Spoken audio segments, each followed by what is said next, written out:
heaven. So he's saying, when you pray about the kingdom, obviously there's a king in the kingdom. And who's the king in the kingdom? He said, it's your Father God. Now, kings often have power. But God is the king of all kings. So that means that he has all power. You know, if you think about this for a moment. You know, if a king, you know, has power, but he's not good, what do we call him? We call him a tyrant, don't we?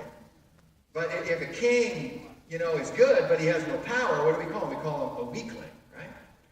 But Jesus says, look, when you pray to your Father, you're praying to the King of all kings.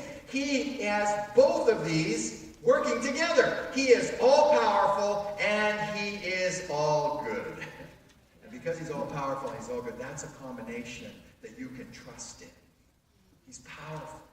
Boy, you want to talk about power. I don't know whether I shared this story with you or not, but when we were in El Salvador last year, or earlier this year in February, and we met a couple, Maddie and Julio. And Maddie and Julio left comfortable jobs in the capital city of San Salvador, and they went to be pastors, and they went to be missionaries up in the hill country outside of San Salvador. And I'll tell you what, I mean, where they planted this church and where they're pastoring, like, it's not easy. Like, you got to get up there with a four-wheel drive truck and so on. It's hard to get to, but we got up there and we saw the good work that they're doing. But they told us the story of how just 2 or 3 years ago, Maddie contracted terminal cancer.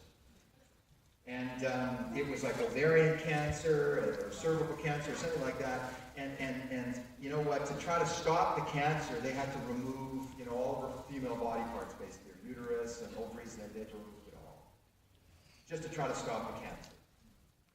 And that didn't do it. Cancer still spread, and she was getting weaker and weaker and sicker, and it looked like he was going to die. The church there was praying for healing for her. They had a friend of theirs, like a healing evangelist, you know, from Florida, come over, and he prayed, they anointed, they believed, prayed for her. They left it with God. You know, as time went on, Maddie started to feel better. Started to feel like something's happening in me. She started to gain her strength back, and started to gain her weight back, and everything. She said, I got to go to the doctor to see maybe what's going on here. So she goes back to the doctor who took all this stuff, removed all this stuff, who was the original doctor who did the surgery. He goes back to him and says, you know what, can you just check me out? Because I'm starting to feel better. I'm getting better.